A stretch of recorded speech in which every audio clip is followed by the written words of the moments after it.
Hello everyone, my name is Chandan Singh and I'm an English trainer. Guys, ये the Hindu का editorial है 11 अप्रैल 2019 Thursday. पहला editorial है, देखते हैं किस बारे में है। राफेल रिबफ। राफेल पता ही है, राफेल के बारे में न्यूज़ है। और रिबफ का मतलब होता है कि एक तरीके का इनकार है, एक तरीके का रोक है, अस्वीकार है। तो क्या है ये, पढ़ के देखते हैं। देखिए, supreme courts decision exposes attempts to delegitimize investigative journalism। पहले इसको समझते हैं गाइस। ये देखिए, सुप्रीम कोर्ट का जो फैसला है, ये आपका सब्जेक्ट है, एक्सपोज आपका वर्ब है, तो एक्सपोजेज हो गया, प्रेजेंट इंडेफिनिट में बताया गया इसे। तो सुप्रीम कोर्ट का जो डिसीजन है वो एक्सपोज करता है, वो प्रदर्शित करता है, दिखाता है। क्या दिखाता है? अटेम्प्ट्स, प्रयास को दिखाता है। किस चीज़ का प्रयास? To delegitimise. टू के बाद वर्ब की फर्स्ट फॉर्म यानी कि पर्पस को दिखाता है, इसे इन्फिनेटिव कहते हैं। तो डीलेजिटिमाइज का मतलब है अवैध घोषित कर देना, मतलब उसको एक मतलब इलीगल साबित कर देना, उसे बोलते हैं डीलेजिटिमाइज। इन्वेस्टिगेटिव जर्नलिज्म, ऐसे पत्रकारिता, ऐसे जर्नलिज्म जो कि इन्वेस्टिगेट करते हैं, इन्फॉर्मेशन ढूंढते हैं, पब्लिक को बताते हैं, तो उसको अवैध घोषित करने के लिए एक प्रयास किया गया था गवर्नमेंट की तरफ से। तो ये जो कोर्ट का फैसला है उसको एक्सपोज करता है कि भैया ये सब प्रयास था कि ऐसे ऐसे इसको डीलेजिटिमाइज किया जाए। तो अब यहाँ तक समझ में आ रहा है कि सुप्रीम कोर्ट का जो डिसीजन है वो बिल्कुल एक्सपोज करके रख दिया कि गवर्नमेंट ऐसा ऐसा चाहती थी। अब आगे देखते हैं।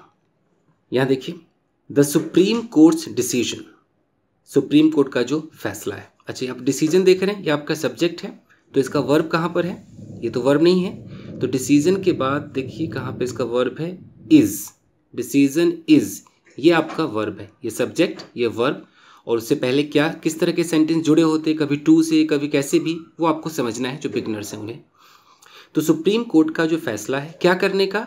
To consider. टू के साथ जब वर्ब की फर्स्ट फॉर्म आए तो इसे इन्फिनेटिव कहते हैं, ये दिखाता है पर्पस को। To consider the relevance of the documents, यानी कि जो डॉक्यूमेंट्स थे उनका जो रेलिवेंस है कि उपयुक्तता जो है उसको मान लेने का। कंसीडर करना मतलब उसको मान लेने का, स्वीकार करने का, उसको विचार में रखने का जो फैसला आया है। कौन से डॉक्यूमेंट्स हैं? अब यहाँ देखिए, पास्ट पार्टिसिपल है ये, पब्लिश्ड इन द मीडिया, जो कि मीडिया में पब्लिश किया गया था, on the Rafale deal, Rafale deal पर, इज। अब ये इज क्या है? ये डिसीजन के लिए कि डिसीजन इज। तो ये जो कोर्ट का डिसीजन आया है कि भैया जो डॉक्यूमेंट जो पब्लिश हुए थे मीडिया में राफेल डील पर, उसका जो एक रेलिवेंस है, जो उपयुक्तता है, उसको मान लेने का जो डिसीजन है वो क्या है? Is a firm and necessary. वो एकदम फर्म है यानी कि ठोस है, एंड नेसेसरी है यानी कि आवश्यक है। क्या? रिबफ, एक नेसेसरी रिबफ है यानी कि रोक है, इनकार है। किस चीज़ पर वो एक रोक है? ये फैसला एक तरीके का रोक है, एक तरीके का एक बाउंडेशन आया है। किस चीज़ पर? To the central government's attempts, central government का जो प्रयास है। किस चीज़ का प्रयास है? फिर देखिए 2+V1 है, इन्फिनेटिव है। To prevent judicial examination of this papers, यानी कि जो पेपर्स हैं, जो डॉक्यूमेंट्स हैं, इनका जो जुडिशियल एग्जामिनेशन होना था, न्यायिक जो जांच होनी थी, उसको रोकने का जो गवर्नमेंट का प्रयास है, उस पर सुप्रीम कोर्ट का एक बहुत बड़ा ये एक रोक आया है, एक रिबफ आया है, ये जो फैसला है। और सिर्फ इन जुडिशियल एग्जामिनेशन को ही नहीं रोकना था, एक और काम था, to delegitimise all investigative journalism on the subject. और इस मुद्दे पे जितने भी जर्नलिज्म थे, जितने भी मीडिया वाले लोग थे जो कि इन्वेस्टिगेट कर रहे थे, उन सबको डीलेजिटिमाइज करने का भी अटेम्प्ट था, प्रयास था गवर्नमेंट के द्वारा कि भाई उन्हें अवैध घोषित किया जाए, उनके खिलाफ एक्शन लिया जाए। ये गवर्नमेंट का अटेम्प्ट था। तो इस गवर्नमेंट के अटेम्प्ट पर ये एक फर्म और नेसेसरी रिबफ है, यानी कि एक रोक है, एक इनकार है। गवर्नमेंट का जो अटेम्प्ट है इसकी एक पराजय है। यहाँ तक क्लियर है गाइस? आगे देखते हैं। द कोर्ट्स यूनानिमस वर्डिक्ट, ये एपोस्ट्रोफी एस है, कोर्ट का जो यूनानिमस वर्डिक्ट है। यूनानिमस का मतलब कि एक मत, वर्डिक्ट मतलब फैसला, यानी कि जितने भी लोग होंगे कोर्ट में सबने मिलकर एक मत करके एक फैसला दिया। अब यहाँ पर कॉमा है और यहाँ लिखा हुआ है रेंडर्ड इन 2 कॉन्करिंग ऑर्डर्स। रेंडर का मतलब पेश किया, प्रस्तुत किया, अनाउंस किया। इन 2 कंकरिंग ऑर्डर्स, यानी कि मतलब कंकरिंग का मतलब एक ही मत वाले, जो सबकी समानता थी। तो 2 ऐसे ऑर्डर उन्होंने रेंडर किए बाय अ 3 जज बेंच, किसके द्वारा? 3 जजों का जो बेंच था उसके द्वारा 2 एक मत वाले ऑर्डर पास हुए हैं। अब यहाँ देखिए, ये वर्डिक्ट के बाद यहाँ लिखा है मीन्स, तो ये इसका वर्ब है, वर्डिक्ट मीन्स, यानी कि ये जो यूनैनिमस वर्डिक्ट आया है इसका मतलब क्या है? That review petitions filed against earlier orders. ध्यान से समझिएगा, इस कंफ्यूज मत होइएगा। यहाँ तक समझ में आ रहा है कि कोर्ट का एक यूनैनिमस वर्डिक्ट आया है, कोर्ट का एक मत का फैसला आया है। अब इसने यहाँ पर थोड़ा सा एक्सप्लेन कर दिया है कि वो कैसा फैसला था। 2 एक मत वाले फैसला आए हैं, ये इतना बता दिया इस कॉमा के बाद। और 3 जो जज थे उसकी बेंच ने फैसला सुनाया था और 2 फैसले थे, 2 ऑर्डर आए थे कंकरिंग, मतलब कि एक मत वाले। अब कह रहा है कि ये जो भी फैसला आया है इसका मतलब क्या है, मीन्स क्या है? तो इसका मीन्स समझिए। मीन्स कह रहा है, इसका मतलब ये है कि द रिव्यू पिटिशन जो फाइल्ड अगेंस्ट अर्लियर ऑर्डर, पहले जो ऑर्डर आया होगा उसको दोबारा रिव्यू करने का एक पिटिशन, एक याचिका जो फाइल किया गया। और ये ऑर्डर क्या था? Declining an investigation into the purchase of Rafale jets. ये जो ऑर्डर था एक डिक्लाइन करते हुए, नकारते हुए कि जो इन्वेस्टिगेशन नहीं होगी, जो परचेज ऑफ राफेल जेट है, राफेल जेट के परचेज पे जो इन्वेस्टिगेशन है नहीं होगी, ये फैसला आया था। तो इस फैसला को दोबारा मतलब रिव्यू करने के लिए एक पिटीशन डाला गया है, समझ रहे हैं? तो इसका मतलब है कि ये जो रिव्यू पिटीशन डाला गया है will now be taken up. अब ये जो रिव्यू पिटीशन है अब इसको टेकअप किया जाएगा ऑन मेरिट्स, इसके गुणवत्ता पर इसको टेकअप किया जाएगा। एंड दैट द, एक मतलब तो इसका ये है कि अब इस रिव्यू पिटीशन को टेकअप किया जाएगा। एंड, और दूसरा मतलब क्या है इसका, देख रहे, मीन्स, इसका मतलब है कि the petitioners are free to rely on these documents. जिन्होंने पिटिशन दी है, जो याचिका करता है, वो फ्री हैं, क्या करने के लिए फ्री है? टू रिलाई ऑन, भरोसा करने के लिए फ्री है, दीज डॉक्यूमेंट्स, इन डॉक्यूमेंट्स पर, regardless of their provenance. Regardless मैंने पढ़ाया हुआ है, रिगार्डलेस ऑफ का मतलब होता है कि परवाह किए बगैर। तो किसकी परवाह किए बगैर? रिगार्डलेस ऑफ देयर प्रोविनेंस, की जो डॉक्यूमेंट्स है इसका प्रोविनेंस क्या है, इसकी उत्पत्ति कहाँ से हुई है, इसकी परवाह किए बगैर इन डॉक्यूमेंट्स पर भरोसा किया जा सकता है। तो कुल मिलाकर इसमें यही बात पता चली है यहाँ से।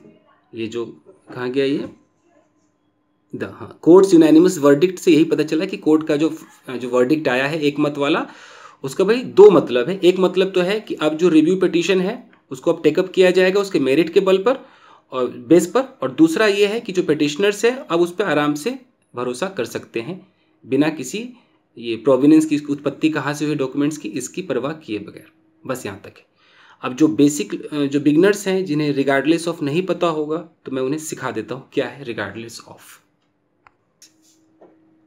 रिगार्डलेस ऑफ, ये अगर आपको न्यूज़पेपर में मिले, हालांकि मिलेगा ज़रूर, इसका मतलब है कि किसी चीज़ की परवाह किए बिना, यानी कि आप उसकी फ़िक्र नहीं करते। मान लीजिए कि अगर मैं ऐसे बोलूं कि ही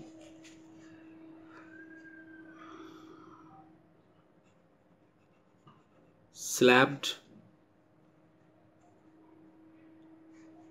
a cop, उसने एक पुलिस वाले को स्लैप कर दिया, थप्पड़ मार दिया, रिगार्डलेस ऑफ बीइंग अरेस्टेड, यानी कि अरेस्ट होने की परवाह किए बगैर उसने एक पुलिस वाले को थप्पड़ मार दिया। देख रहे हैं, ही slapped a cop regardless of. ये जो रिगार्डलेस ऑफ है, ऑफ के बाद या तो कोई नाउन आएगा, नाउन फ्रेज आएगा, या जो एक्शन है उसे आईएनजी में दिखाना पड़ता है। जैसे कि regardless of his parents permission, यानी कि अपने माता पिता की परमिशन की परवाह किए बगैर ही वेंट टू अ डिस्को में चला गया। मान लीजिए कुछ भी आप सेंटेंस बना सकते। तो रिगार्डलेस ऑफ का मतलब परवाह किए बगैर, किसी चीज़ की परवाह किए बगैर, सोसाइटी की परवाह किए बगैर रिगार्डलेस ऑफ सोसाइटी, एज की परवाह किए बगैर रिगार्डलेस ऑफ एज, ऐसे हम इसको दिखाते हैं गाइस। देखिए, these documents include those published by the Hindu. अब जिन डॉक्यूमेंट्स की बात की जा रही है वो डॉक्यूमेंट्स वे हैं जिन्हें द हिंदू के द्वारा पब्लिश किया गया था। अब वो क्या था उसमें लिखा हुआ वो दिखाया जा रहा है कि a dissenting note by members of the India negotiating team, यानी कि इस डॉक्यूमेंट्स में क्या था, एक डिसेंटिंग मतलब मतभेद वाला, जो सहमत नहीं होते हैं, तो असहमति वाला एक नोट था, कुछ चीज़ें रही होंगी, किनके द्वारा था वो, by members of the India negotiating team. ये जो इंडिया नेगोशिएटिंग टीम है इनके जो सदस्य थे, तो इन सदस्यों के द्वारा एक डिसेंटिंग नोट था, असहमति वाला एक नोट था। आगे देखिए, एंड नोट्स, ऐसे नोट भी थे दैट डिस्क्लोज, जो कि एकदम पर्दाफाश करते हैं, unease in the defence ministry, यानी कि जो डिफेंस मिनिस्ट्री उसमें एक बेचैनी को भी दिखाते हैं। अनईज का मतलब बेचैनी, डिस्क्लोज मतलब पर्दाफाश करना, दिखाते हैं। किस चीज़ पर बेचैनी थी, ओवर पैरेलल नेगोशिएशंस, जो पैरेलल नेगोशिएशन चल रहा था, कैसा होगा वैसा नहीं होगा, उस पर जो बेचैनी थी उसको दिखाता है। ये जो नेगोशिएशन था एट द पीएमओज इंस्टेंस, पीएमओ के आग्रह पर था। अंडरमाइनिंग, जो कि एकदम खोखला बना रहा था, अंडरमाइन कर रहा था, कमज़ोर कर रहा था, किस चीज़ को, द ऑफिशियल पार्लेज, ऑफिशियल जो संवाद होते हैं, बातचीत, पार्ले मतलब संवाद, बातचीत, आर अमॉन्ग देम। तो ये सारी चीज़ें उन डॉक्यूमेंट्स में थी। तो क्लियर समझ में आ गया कि द हिंदू ने जो डॉक्यूमेंट पब्लिश किया था उसमें ये सारी बातें थी। It would have been a travesty had the government succeeded in blocking judicial scrutiny of these documents। पहले यहाँ तक समझते हैं। कंडीशनल सेंटेंसेस गाइज आपको आने चाहिए। गाइज मैं एक एक सेंटेंस को ट्रांसलेट करता हूँ, क्योंकि मैं इसीलिए मैं ये पढ़ाता हूँ कि आपको सेंटेंसेस समझ में आ जाए। मैं ओवरऑल न्यूज़ नहीं बताता हूँ, एक एक सेंटेंस ट्रांसलेट करता हूँ। तो मेरा फ़र्ज़ बनता है कि मैं आपको समझाऊँ कि ये कंडीशनल है, तो आप इसको समझिए कि इट वुड हैव बीन, ये कंडीशनल सेंटेंस है, यानी कि ये एक ट्रेवेस्टी रहा होता है, इसको समझिए। It would have been a travesty, travesty का मतलब क्या आता है कि एक उपहासात्मक चीज़ बन जाती, मतलब एक मजाक का पात्र बन जाता है, एक ट्रेवेस्टी हो जाती। कब हो जाती, हैड द गवर्नमेंट, ये जो अगर जो गवर्नमेंट जो है सक्सीडेड इन, अगर वो सफल हो जाती किस चीज़ में, blocking judicial scrutiny of this documents. ये जो डॉक्यूमेंट्स हैं इसका जो एक जुडिशियल जो स्क्रूटनी है, कि एक जुडिशियल तरीके से जांच पड़ताल जो की जानी है, अगर उसको ब्लॉक करने में गवर्नमेंट सफल हो जाती तो बस एक ऐसे ही एक क्या बन जाता है, ये एक ट्रेवेस्टी बन करके रह जाती। यहाँ पर ये बात कही गई है। तो कंडीशनल है कि जो गवर्नमेंट हो सफल हुई नहीं तो ट्रेवेस्टी बनी भी नहीं, तो इसलिए कंडीशनल है।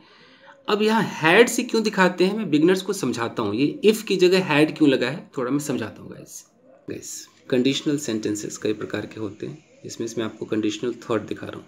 कंडीशनल 0 होता है, कंडीशनल 1, कंडीशनल 2 और कंडीशनल 3। तो ये कंडीशनल 3 जो है, ये इसका स्ट्रक्चर ऐसे होता है, इफ़ से होता है। अगर मैं बोलूँ कि if I had worked hard, यानी कि अगर मैंने कठिन परिश्रम की होती, आई वुड हैव पास्ड, मैं पास हो गया होता। तो इफ़ वाले में हैड आता है और वर्ब की थर्ड फॉर्म, और जो रिजल्ट वाला पार्ट है उसमें वुड हैव आता है और वर्ब की थर्ड फॉर्म। कई बार अगर बी लिखा हो तो बी का थर्ड फॉर्म बीन हो जाता है, तो इससे कंफ्यूज नहीं होना। तो एक तो ये स्टाइल है। अभी न्यूज़पेपर वाले थोड़ा अलग स्टाइल अपनाते हैं, ये इफ़ ना लिख करके वो सीधा ऐसे लिखते हैं, इसको हैड कर देते हैं कि हैड आई वर्कड हार्ड। अब ये बिल्कुल वही फीलिंग देता है, इफ़ वाली फीलिंग ही देता है। तो हैड आई वर्कड हार्ड, यानी कि ये अगर वाली फीलिंग दे रहा है कि अगर मैंने मेहनत की होती मैं पास हो गया होता, आई वुड हैव पास्ड। इस तरीके से। तो बस यही है, छोटा सा समझाना था। अब देखिए, as they disclose significant details, जैसा कि जो डॉक्यूमेंट्स हैं ये सिग्निफिकेंट, बहुत ही महत्वपूर्ण डिटेल्स को उजागर करते हैं about the decision making process. जो भी डिसीजन मेकिंग प्रोसेस चल रहा होगा राफेल के मामले में, तो उसके बारे में सिग्निफिकेंट डिटेल को दिखाते हैं ये सारे डॉक्यूमेंट्स। आगे देखते हैं।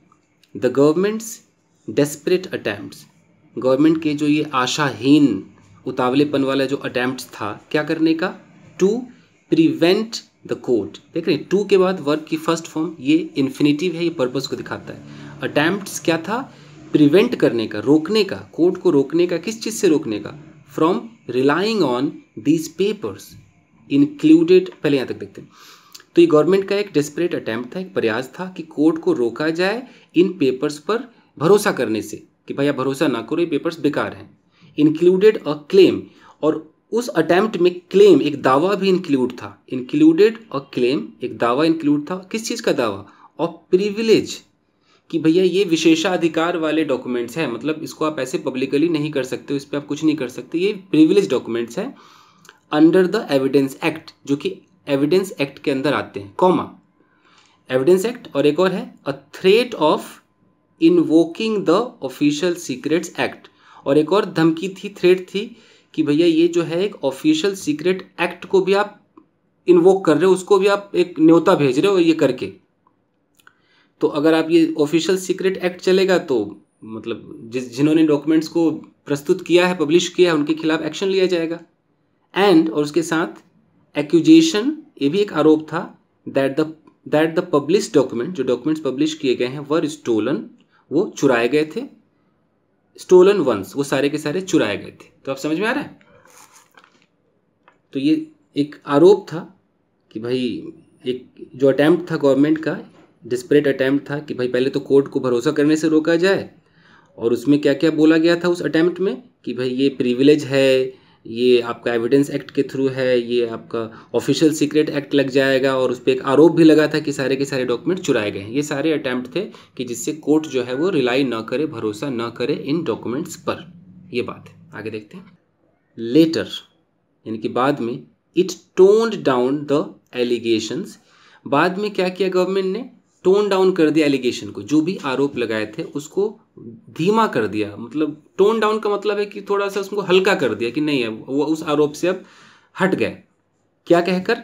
बाय सेइंग, बाय सेइंग का मतलब ऐसा कहते हुए, the original documents had not been stolen. देख रहे, had not been stolen, past perfect का पैसिव है कि जो ओरिजिनल डॉक्यूमेंट्स थे वो चुराए नहीं गए थे।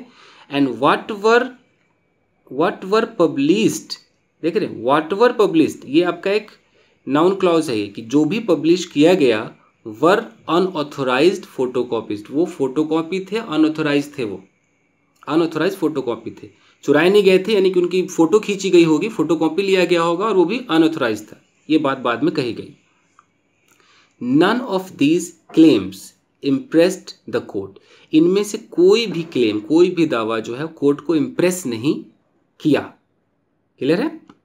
विच रिलाइड, जिसने भरोसा किया, ऑन द प्रिंसिपल, इस सिद्धांत पर भरोसा किया, that how a piece of evidence, कि किस तरीके से एक जो पीस ऑफ एविडेंस है, एक सबूत का जो टुकड़ा है, इज ऑब्टेन्ड, जो कि ऑब्टेन किया गया है, जो कि प्राप्त किया गया है, इज इमैटेरियल, वो कैसे महत्वहीन हो सकता है, as long as it is relevant to adjudicating an issue, जब तक कि ये उससे रेलिवेंट है, कि एक इशू को आप एडजुडिकेट करते हो, यानी कि एक फैसला सुनाते हो, उससे रेलिवेंट है, उससे रिलेटेड है, तो कैसे ये जो एविडेंस है ये इमैटेरियल हो सकता है, एक महत्वहीन हो सकता है। तो शुद्ध हिंदी मुश्किल होती है बोलना, तो समझ रहे हैं?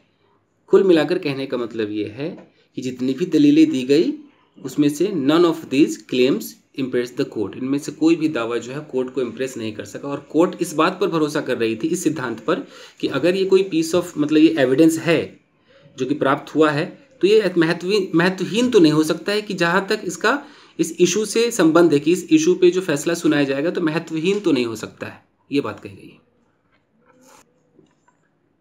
The decision on the admissibility of the documents has significance beyond the Rafale issue. अब कह रहे कि जो फैसला है, डिसीजन है, किस चीज़ पर डिसीजन है? On the admissibility of the documents, documents के मान्यता पर। एडमिसिबिलिटी का मतलब जो मान्यता है, तो उस मान्यता पर जो फैसला है, हैज़ सिग्निफिकेंस, वो बहुत ही महत्वपूर्ण है, सिग्निफिकेंट है वो, beyond the Rafale issue, Rafale issue से भी परे भैया, ये तो बहुत एक महत्वपूर्ण बातें हैं कि भाई उसकी मान्यता है। इट रिविवफाइज, बड़ा अच्छा वर्ड है, रिविवफाइज। रिविवफाई का मतलब होता है कि आप कोई भी चीज़ अगर मतलब उसकी जान चली गई, दोबारा उसमें जान फूंक देते हैं। अब देखिए किस संदर्भ में कहा गया कि it revivifies the rights of a free press, यानी कि प्रेस का जो राइट था कि मुक्त रूप से आराम से काम करे, मतलब कोई रोक टोक ना हो, उसको रिविविफाई करता है, यानी कि उसको वो चीज़ राइट्स प्रदान करता है, पुनर्जीवित करता है। एंड अंडर स्कोर्स, और ये भी अंडर स्कोर करता है, मतलब कि हाईलाइट करता है the principal that it is public interest, कि इस सिद्धांत को दिखाता है कि भैया ये पब्लिक इंटरेस्ट है, पब्लिक के हित में है, and not the content of a document alone. ऐसा नहीं कि किसी डॉक्यूमेंट का कोई कंटेंट डाल दिया, ऐसा नहीं है, ये जो भी डाला गया है पब्लिक के हित वाली चीज़ें हैं।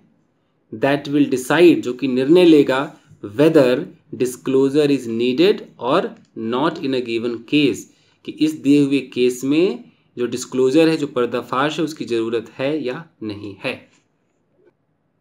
Referring to the publication of the Rafale documents in the Hindu, यानी कि राफेल डॉक्यूमेंट पे द हिंदू में जो पब्लिकेशन हुआ था, जो छापा गया था, उसको रेफर करते हुए chief justice Ranjan Gogoi observed, यानी कि जो चीफ जस्टिस रंजन गोगोई है, उन्होंने ऐसा ऑब्जर्व किया that the right of such publication, इस तरह की जो पब्लिकेशन का जो हक है, राइट है, would seem to be in consonance with the constitutional guarantee of freedom of speech, कि ये वुड सीम, ये कैसा प्रतीत होगा, टू बी इन कॉन्सोनेंस, कि वो तालमेल में रहे। टू बी इन कॉन्सोनेंस का मतलब है कि तालमेल में रहे, किसके साथ, कॉन्स्टिट्यूशनल गारंटी के साथ, ऑफ फ्रीडम ऑफ स्पीच, कि भाई आपको फ्रीडम ऑफ स्पीच मिला हुआ है, तो उसके तालमेल में एकदम ये राइट है आपका कि आप कुछ भी बोल सकते हो, कुछ इस बारे में बात कही जा रही है।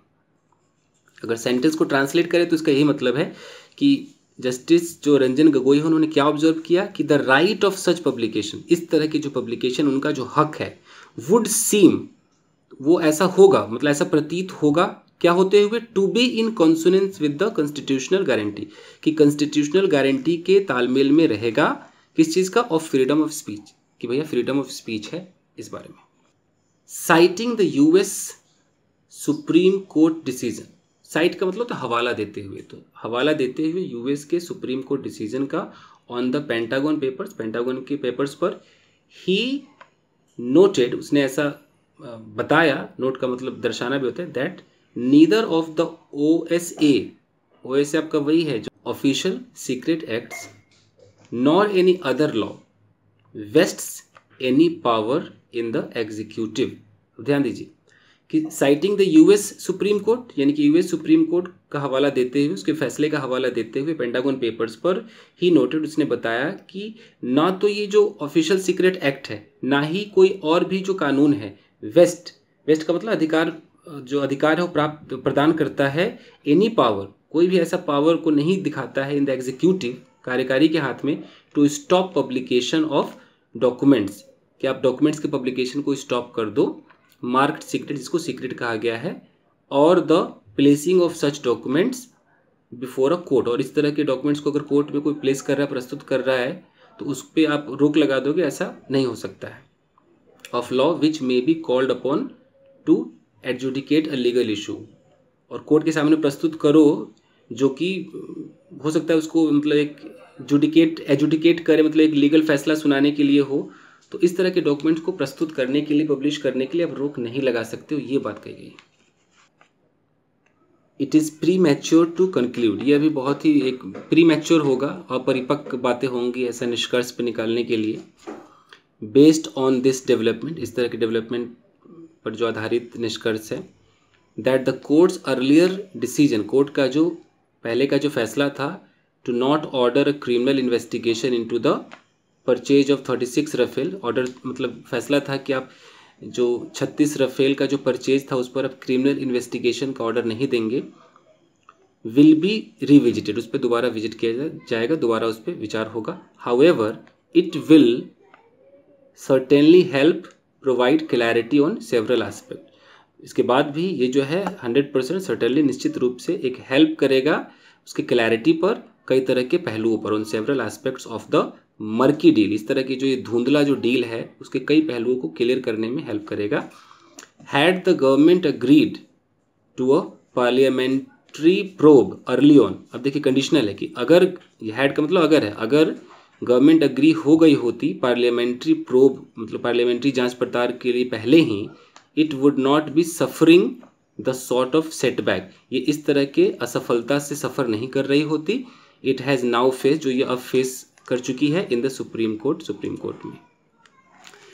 तो गाइज बस यही है, तो मैंने सिर्फ ट्रांसलेट किया है। आई होप आप समझ गए होंगे कि किस बारे में न्यूज़ है।